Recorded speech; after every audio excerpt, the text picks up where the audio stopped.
Bonjour à tout le monde. Les hommes d'affaires ont parfois la parole plus crue, plus franche que les politiciens. Et malgré l'actualité tourmentée de ces derniers jours, l'annonce de Carrefour a pu surprendre ou vous choquer. Dans les prochaines années, en effet, la multinationale compte importer en France un concept de libre service de gros qu'elle a mis en place avec succès en Amérique latine. Pour dire les choses encore plus simplement, hélas, la société française se rapproche de plus en plus de la société latino-américaine, avec bientôt une relativement petite minorité qui s'en sort sur le plan économique et une part croissante, bientôt majoritaire ou très majoritaire, qui n'a pas de situation financièrement viable. En soi, l'information n'est pas absolument nouvelle, mais elle est maquillée par deux facteurs. D'une part, une espèce d'amour-propre qui donne l'illusion d'être par définition supérieur à je ne sais quel peuple de l'autre côté de la terre.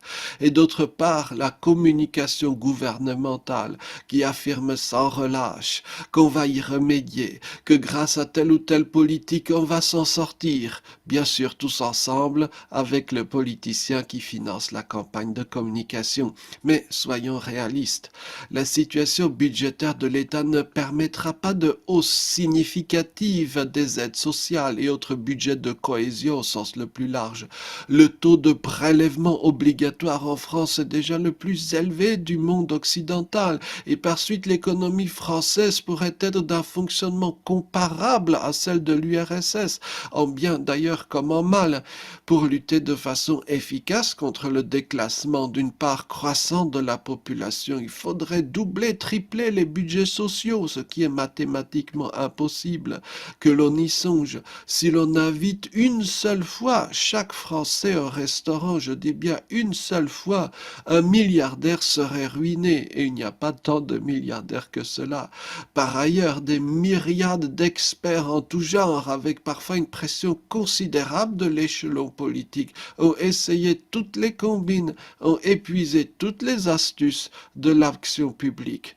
Nous sommes arrivés au bout d'un système, ou plutôt d'un sacré pari. Le pari est chose qui ne s'est jamais vue dans l'histoire humaine, que la société pourrait être un ensemble d'individus séparés avec l'État qui regroupe et gère à sa façon l'entièreté des interactions sociales, alors que l'être humain, toujours, partout, a fonctionné par des groupes organiquement liés de quelques dizaines, maximum centaines de personnes. Depuis quelques décennies en Occident est née l'idée que tout l'interhumain devrait être réglé par l'administratif. Tout ce qui est de la petite solidarité, de la grande solidarité entre les gens, le soin aux malades, aux personnes âgées, l'activité physique des jeunes, le fait d'avoir ou pas un logement, tout cela et bien plus encore relève non point de personnes concrètes que vous connaissez bien, mais de l'État au sens large, c'est-à-dire de services administratifs. Le constat peut choquer, mais osons le faire. Au fond, rien ne dit que ce modèle-là soit viable.